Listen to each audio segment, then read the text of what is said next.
Ask a native New Yorker what the Grand Canyon is, and he'll most likely say Wall Street.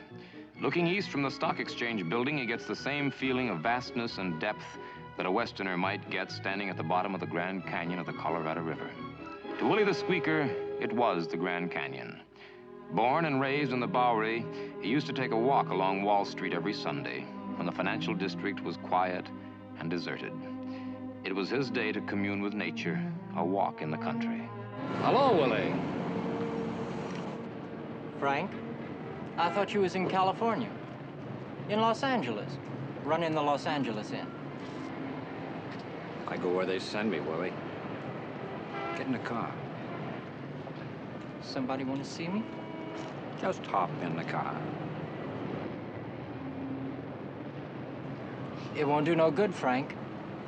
I already gave Mike Hammer the whole layout. All written out on a piece of paper, too. Mike Hammer, huh? That's gonna cause a lot of people a lot of inconvenience. I'll get in the car. Come on, Frank.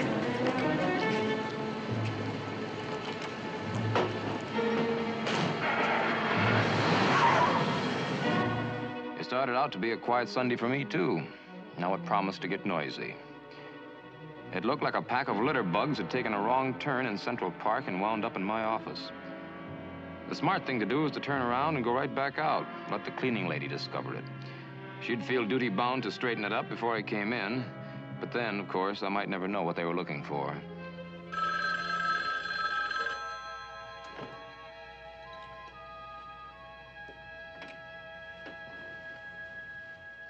Mike?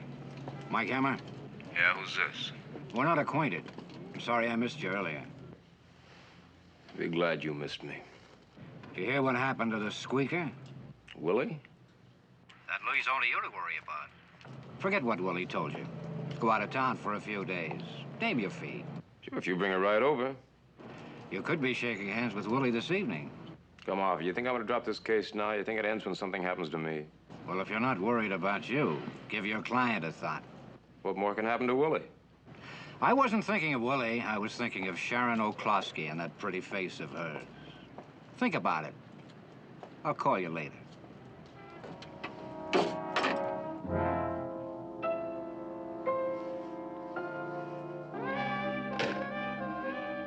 Well, no, I thought that was a very good question I asked him. Do you think I'm going to drop this case now? What case? I hadn't seen Willie the Squeaker in 6 months, and the only thing he'd told me then was that he was hungry and would I lend him a fin. And my client, O'Closkey, her I'd never heard of. McCloskey, McClackey, McClarkin. But O'Closkey, brother. 10, 9, 8, 7, 6, 5, 4, 3, 2, 1.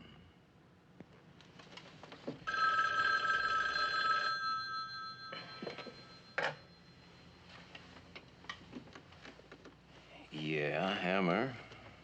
Mr. Hammer, they said at your hotel you might be at your office. Oh, they did? This is Sharon O'Closkey. You don't know me, but may I see you right away? Well, I was just going to lunch. Please hurry. I'm frightened. Where are you, O'Closkey? I passed up lunch to get over to Sharon O'Closkey's place. Her voice sounded like she needed me more than I needed food. Besides, if it was a trap and I had to go 10 rounds, better to go on an empty stomach. Any athlete will tell you.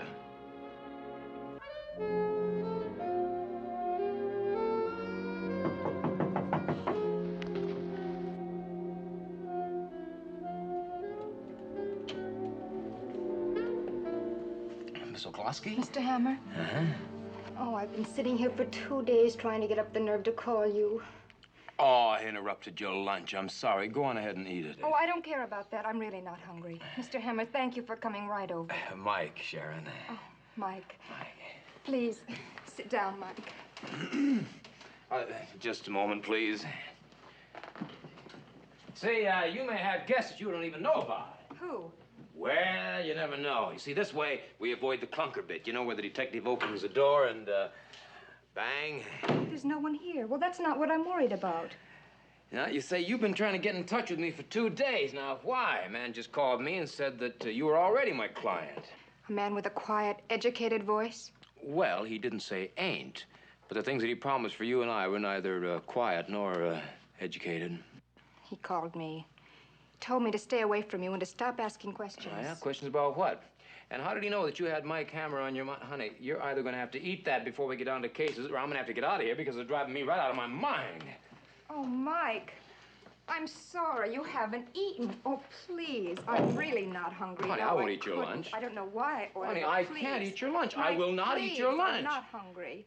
Well, Oh, I probably ruined it for you, putting steak sauce all over it. love it, honey, love it. Nah, you didn't ruin it. Now then, what did the man tell you to stop asking questions about? About my father. He dropped from sight about a month ago. You know, you're a beautiful girl, Sharon. Putting it bluntly, a dish. His name was Dennis O'Closkey. This was his apartment. From your walk, I'd say you're either a model, maybe a dancer, an actress. I'm in a show now. Oh, which one? Oh, Mike, don't joke. Well, when he disappeared, I didn't think anything about it until a little man who said he was known as Willie something or other. The squeaker? Yes, that's right. Well, he got in touch with me and said for $500 he'd tell me what had happened to my father. Well, until then, I didn't know anything had happened to my father. Don't you see? No. What did Willie tell you had happened to your father? Well, I didn't have $500. I've been trying to raise it. Oh, I'd forget about it if I were you, honey. I don't think Willie will tell you. I think he will. There was something about him under the larceny that was almost honest. Well, from what I hear, Willie is either dead or disappeared. No. Now, why have you been thinking about me? Willie. He said after he gave me the information, I should go to you with it. That he was going to you. And that you were the only one who knew what to do with it and would be able to keep us from getting hurt. Mike? Mike? What's the matter?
Well, it was my body, feeling pretty good, too, in my own pajamas.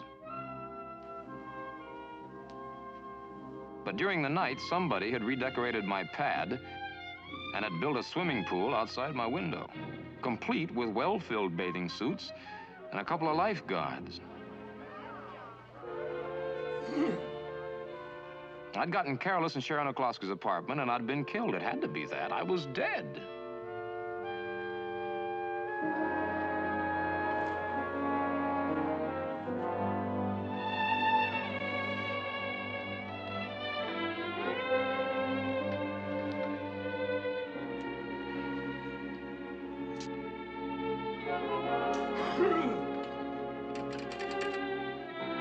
Hello, operator? Operator, I want to speak to the manager. Oh, well, all right, then, the assistant manager. Hello, this is my camera. Oh, you're quite comfy, thank you. Yeah, yes, much better. No complaints. Now, I just have one question. Where am I? Las Vegas? How did I get here? No, I'm quite serious. I did? They did? I did? They did? No, that's all. Thank you very much. Oh, just one more thing. I want to place a call to New York, please. Oh, yes, of course, the operator. Thank you. I was going to ask Captain of Detectives Pat Chambers to pick up one Sharon O'Closkey and go looking for a certain two-tone automobile while I hopped the first plane out for the home grounds.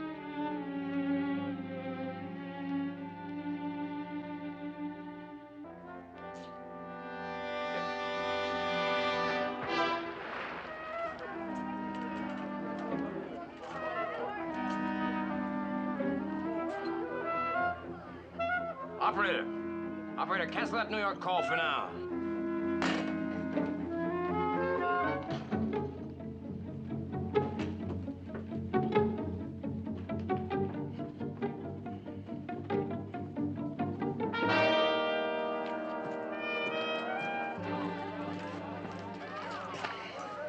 Oh, Mike, how wonderful. You changed your mind. Changed my mind about what? Oh, sit down, Mike. Wait, yeah. You look wonderful, honey. When you left my place the other night, you acted so strange. I thought you were coming down with something. Just give me a minute to think that over, huh? Well, you still don't look too well, but... Thank you, Mike. Thanks for what? When you left the other night, you said you wouldn't come to Las Vegas with me, but here you are. That's right, here I am. And I don't remember a thing after I ate that steak sandwich. Which reminds me, I must get the recipe for that steak sauce. Did it turn out to be food poisoning? Is that what the doctor said? Oh, come on now, honey, stick to the subject. You asked me to look for your father in New York. You didn't say one word about Las Vegas. Don't be silly, Mike. Why would I want you to look for Daddy in New York when he disappeared in Nevada? Well, you just weren't paying attention. Honey, what were you doing in New York when Daddy was lost wandering on the desert? Don't be sarcastic. A month ago, Daddy called me from Reno. He said he was here on a business trip and would see me in a couple of days. Well, I work here in the chorus line. I didn't think too much about it when he didn't show up. I told you that. Well, what were you doing in New York a couple of days ago? Well, I took a few days off here. I went there to read for a part in a show. Oh. And rented an apartment? Daddy owns that apartment house. There's generally a vacant one. Well, then this Willie person contacted me. I told you that. Yeah. Oh, Mike, I knew you were going to be sick, the way you looked when you left. So how do I look now? Well... Do I look mad? Because I hope I look mad. Because I'm mad, I'm boiling over. And I'm tired of playing this game now, Chickie. Mike, shh. Now, I don't know why you're lying. I don't even know why I'm in Las Vegas. But I know one thing. I know how I got here. I had a Mickey on toast in your apartment. Mike, what are you saying? And two guys lugged me out of your apartment, put me onto an ambulance plane. Somebody even broke into my pad and packed my best Sunday suit. And then two local ambulance attendants picked me up at the plane and put me to bed in a hotel room somebody reserved for me here. Now, that much I got from the hotel manager. Mike, that's terrible what you're accusing me of. I didn't fix the food. It was meant for me, not for you. Well, you said you were hungry. Well, then when you started eating it, you acted funny, and, well, you even fell down. But you got up and left. Well, the men must have been waiting outside. Oh, Mike, I am telling you the truth. Really, I am. What she said didn't make any sense at all, but Sarah Bernhardt couldn't have said it better. I had a choice. I could dunk her in the pool and hold her pretty head under until she started spitting out truth, or I could go along with the gag. The gag? She still wanted me to find her father and guard her beautiful body, and she promised I wouldn't find Las Vegas dull while I was doing same. Promises, promises, promises. And she was right. Suddenly, Las Vegas wasn't dull at all. It was a familiar face, and it was in sharp focus this time. Well, hello there. How are you? How are you? Well, aren't you going to join the party? O'Closkey's here. O'Closkey? No, here, right here. You made a mistake. Oh, come on now. I went with you, remember? You didn't go with me anywhere. What are you talking about? What's the matter? You two had a fight or something? You're not speaking. Mike, please. I never met the lady. I'm unhappy to say. Oh, you've met her, buddy boy. You lugged me out of her New York apartment and loaded me onto an ambulance plane. Mike, this is ridiculous. That's all right. He's just got me mixed up with somebody else. I haven't been to New York in years. I don't have you mixed up with anybody, Buster. Your boyfriend better see a doctor. He's sick. Look, I know your face. I saw it. I know your voice. I heard it on the phone. And when I find out why, one of us is going to need a doctor. Now, that's a promise. You better stay out of the sun. Now, listen, O'Klosky. Mike, I really don't know him. Well, I've seen him around a lot. I think he comes up from Los Angeles to gamble. I'll get dressed. We'll have lunch.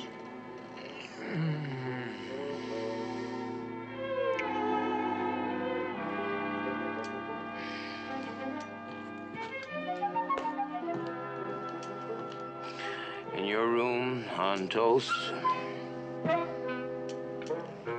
Here. My impulse was to get on the first plane and head back to New York. Two people, Sharon O'Klosky and Big Boy, down at the pool, both wanted me out of New York. So it figured that's where I ought to be. But why? Rome was burning and I was a fire engine.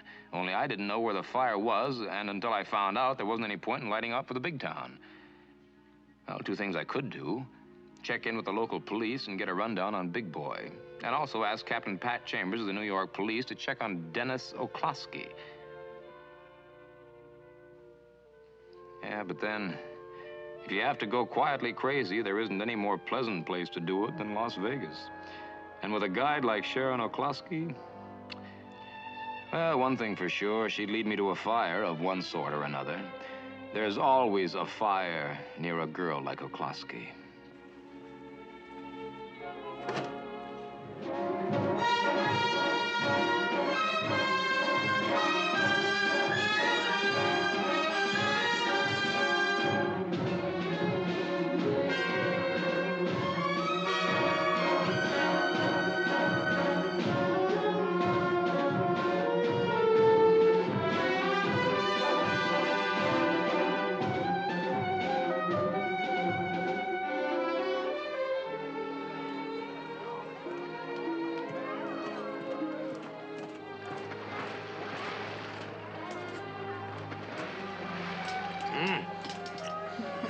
I'm going to change. All right. Oh, no, you stay here. You need your sleep. Well, I'm supposed to be a working detective looking for a lost father. He's still lost, isn't he? I don't know. I mean, well, Mike, you're not stupid. Well, you must have wondered why I didn't call in the police or government men if I really thought something had happened to him. Well, I didn't dare. Well, for a long time, I thought Daddy was mixed up with the wrong kind of people. You know, something extracurricular. Well, he had to be. He made too much money for a public accountant, which is what he is. Oh? But suppose he didn't want to be found, and I put the police on his trail. So you hired yourself a private detective, huh? Yes, and that was a mistake. I hired the wrong one. Not out here, Mike. Anyway, that isn't exactly what I meant about the wrong one. No? You're wrong because you'll go right to the police if you find him and he turns out to be wanted. You can bet your bottom dollar I'll go to the police with him. And I'll have whoever slipped me that Mickey right along with me. I still think that Mickey was meant for me. Have a nice nap. She was right about one thing. I needed some sleep. For 4 days, I'd tried to keep tab on either Sharon or Big Boy at all times. Now, that's easy if you have two heads and they take turns sleeping. All I'd found out was that Big Boy's name was Frank Beulah, and he lived in Los Angeles and spent most of his time in Nevada. If he and Sharon knew each other, I couldn't prove it. They hadn't spoken a word to each other. Maybe I was playing it wrong. Those mice can't play if the cat keeps his eyes open.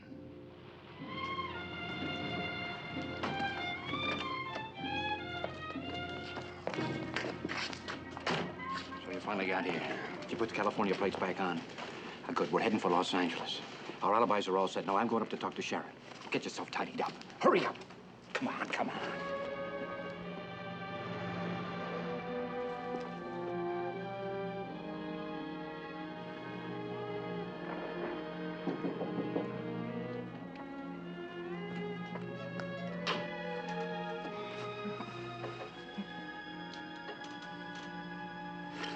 Oh, I missed you so, honey. It's all right to be here. Come here.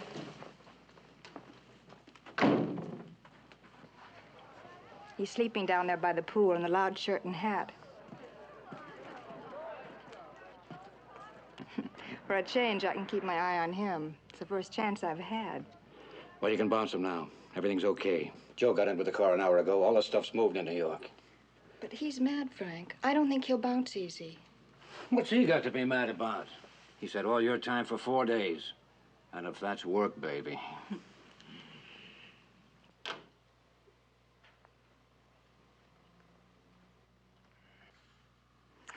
Mike!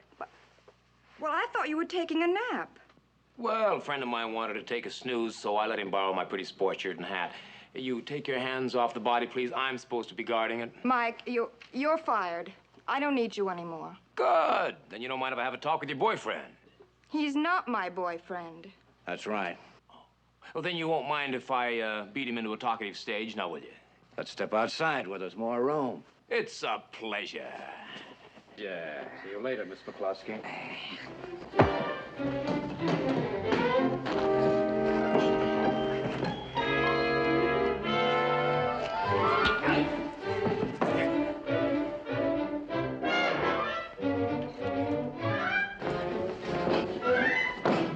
Stop it! Mike!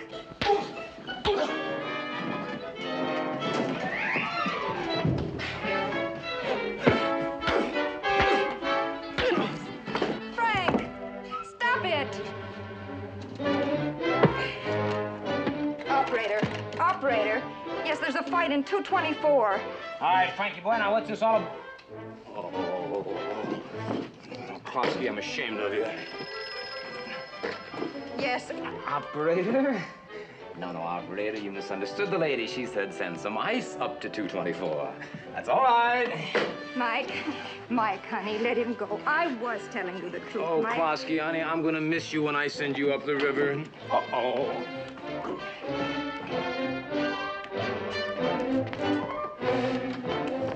Don't go yet, Frank. We just started to talk. Cut it out, Mike. What do you want from me? Answers. Breaking my back. Not yet, but soon if you don't start talking. How can I talk? I can't breathe. Now, look, I don't know what you're talking about. You know. You and another character shanghaied me from New York in this car. No, I haven't been in New York in years. Honest.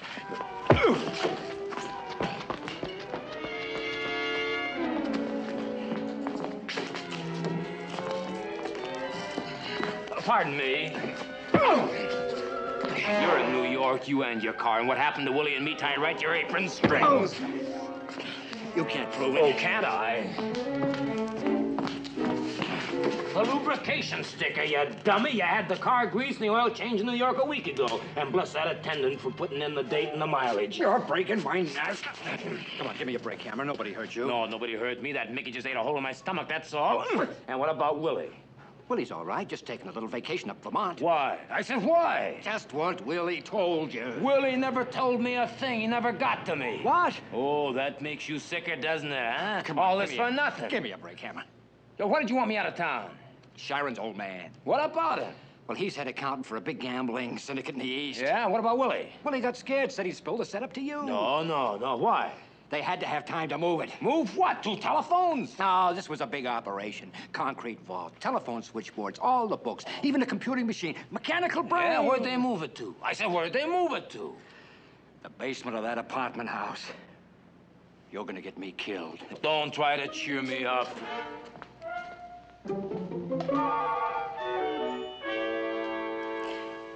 Mike, how can you do this to me? Oh, it was tough, honey, after all we've been to each other. Get a hold of the sheriff, have him come up and pick up these two, and also the car. And while you're at it, you better get a hold of a photographer, have him take a picture of that New York grease job sticker, huh? Well, right about now, the New York police will be picking up Daddy and all of his books. And if Willie's all right up in Vermont, well, you two ought to be able to set up housekeeping again in just about 2 years. Mike, oh, I can't believe this is you talking. Well, didn't the last couple of days mean anything to you? We had such fun. We were so close. Oh, Frank was just a friend. Oh, Mike, you've got to believe me. I am telling you the truth. Klosky, that's my girl. You know, I knew right from the beginning that anybody who could lie as fast as you could and be so pretty doing it couldn't be all good. And that's too bad.